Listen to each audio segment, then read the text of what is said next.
मैं बहुत सारे भक्तों को देखता हूँ, ये एक बिल्कुल स्टाइल ही है एकदम, सच मानना, हंसी मजाक के लिए नहीं बोल रहा हूँ, बहुत खराब लगता है। और बहुत लोगों को मैंने देखा है, ये उठाई माला और ये उठाया फोन, चलो माला करने शुरू, ये स्टाइल ही है।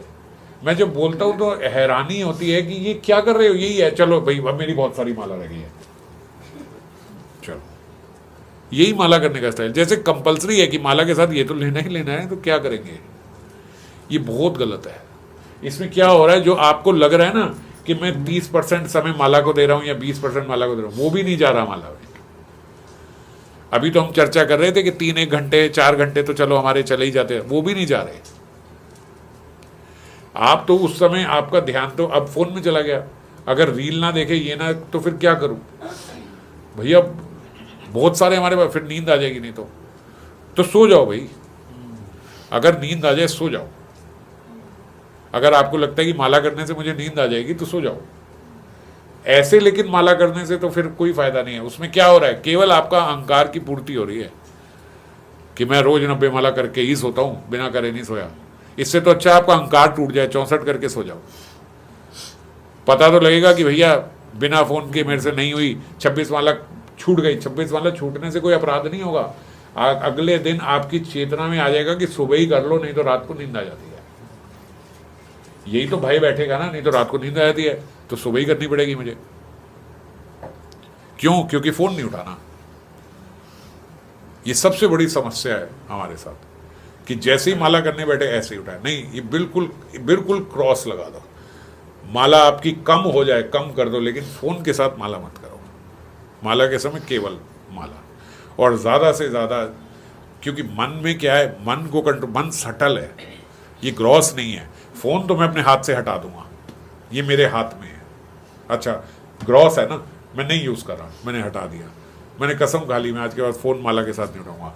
पर चिंतन को रोकना बहुत मुश्किल है, क्योंकि चिंतन सटल है, तो चिंतन बार बार जाएगा विषयों की ओर, कोई बात नहीं, फिर उसे प्यार से खींच के, अच्छा वो क्या बताया था महाप्रभु से, कौन कौन मिलने आए थे, थोड़ा रिकॉल करें। मैं भी ऐसे ही करता हूँ, अच्छा कौन आए थे, कौन आए थे, स्वरूप दामोदर आए थे, अच्छा उनका पहले वाला नाम क्या था, उनके गुरुजी का नाम क्या था, वो क्या, कहीं तो अटक जाओगे, जहाँ अटके, अच्छा जरा ये सुने कि भैया अब अभी सुनेंगे कि ये क्या था, ये क्या था, ये दिमाग में आ गया, अच्छा ये नहीं, अच्छा और पहले कौन आए थे, अच्छा ये कौन आए थे, जो भी आपने जहाँ से भी कोई भी कथा सुन रहे हो उसको रिकॉल करना शुरू किया। और फिर नहीं तो हमारे कुछ तो रोज के हैं ही हैं कि भैया परिक्रमा करनी है, नवद्वीप में सारे दर्शन करने हैं। अब जैसे आप कुछ भक्त जयपुर होके आए हो, तो अभी ताज़ा ताज़ा है, तो रोज स्मरण में मदन गोपाल जी के दर्शन करने हैं, मदन मोहन जी के, हमें गोपीनाथ जी के दर्शन करने हैं, गोविंद देव जी के दर्शन करने हैं, परिक्रमा करनी है गोविंद देव जी की, ऐसे 4 परिक्रमा, गोपीनाथ जी की परिक्रमा करनी है हमने। और ध्यान होना चाहिए कि जब हमने वहाँ छत पे देखा तो वहाँ क्या क्या पेंटिंग लगी हुई थी, किन किन के चित्र थे, क्या था। इससे क्या है कि आपका सारा समय जो है वो अध्यात्म में रहेगा। और जो चीज़ फ्रेश है ना, जैसे अभी अभी होके आया, अभी फ्रेश है, तो ये फ्रेश में अगर आपने 10 दिन स्मरण कर लिया, अब वो कभी हटेगा नहीं। जैसे बोलते हैं ना, नया नया याद किया तो रिवीजन अभी करो 10 दिन, अब वो कभी भूलोगे नहीं। तो ऐसे ही ये फ्रेश है, ये वाले दर्शन, अब ये फ्रेश दर्शन को फिर हम स्मरण करना प्रारंभ करें। नवद्वीप जाए, फ्रेश है, अभी फिर नवद्वीप के दर्शन करने शुरू कर दिए। राधा कुंड तो हम लोग जाते ही रहते हैं, तो रोज राधा कुंड के उसी क्रम से, जैसे हम आश्रम से शुरू होकर अपने परिक्रमा शुरू करें, उसी क्रम से रोज हम वो करेंगे ही करेंगे परिक्रमा, है ना।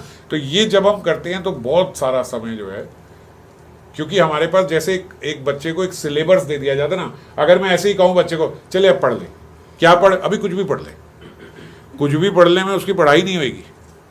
और अगर उसको बोले ना 3 दिन के अंदर ये चैप्टर करना है, फिर वो लेके बैठेगा, उसको कोर्स मिल गया है, एक टाइम मिल गया है। तो ऐसे ही हमारे पास एक कोर्स होना चाहिए रोज। अब ये जो जयपुर में हम लोग दर्शन करके आए, रोज ये दर्शन करने हैं, रोज परिक्रमा करनी है, रोज राधा कुंड की परिक्रमा करनी है, सारे दर्शन करने हैं, रोज मुझे नवद्वीप जाके ये सब दर्शन करने हैं। ये कोर्स है, ये मिस नहीं होना चाहिए। खाना मिस हो जाए मगर ये मिस नहीं होना चाहिए। ये तो क्या है, देखो ये बाबा ने इस पे स्टैंप लगा के दी है कि अगर आप माला के समय ये परिक्रमा करते हो तो आपकी राधा कुंड में रोज हाजिरी लगेगी। रूप गोस्वामी ने 64 में से 5 अंगों को बताया मुख्य हैं, उन 5 अंगों में एक अंग धामवास है। और जो व्यक्ति रोज माला में स्मरण करते हुए वहां पे पहुंच रहा है उसको धामवास का ही लाभ मिलेगा। धाम में रहने वाला व्यक्ति का चिंतन अगर विषयों में और धाम के बाहर है, और यहां रहने वाला व्यक्ति रोज स्मरण में धाम का चिंतन करता है, तो यहां रहने वाला व्यक्ति का धामवास माना जाएगा, वहां रहने वाले को नहीं माना जाएगा। उसके पास सुकृति है कि वो उस भूमि पे ही बैठा है जहां धाम है, उसको उसका लाभ मिलेगा। मगर जो यहां पे बैठ के स्मरण रोज कर रहा है उसका रोज धामवास हो रहा है। आपका रोज राधा कुंड स्नान हो सकता है, आपकी रोज राधा कुंड की परिक्रमा हो सकती है, आपका रोज नवद्वीप दर्शन हो सकता है। राधा कुंड में रहता हुआ व्यक्ति केवल राधा कुंड में ही है, दोनों जगह का स्मरण करता हुआ व्यक्ति नवद्वीप में भी है और राधा कुंड में भी है। समझ गए? तो इसीलिए विषय चिंतन, विषय वार्ता से हटेंगे तो हम विषयी की कैटेगरी से हट पाएंगे।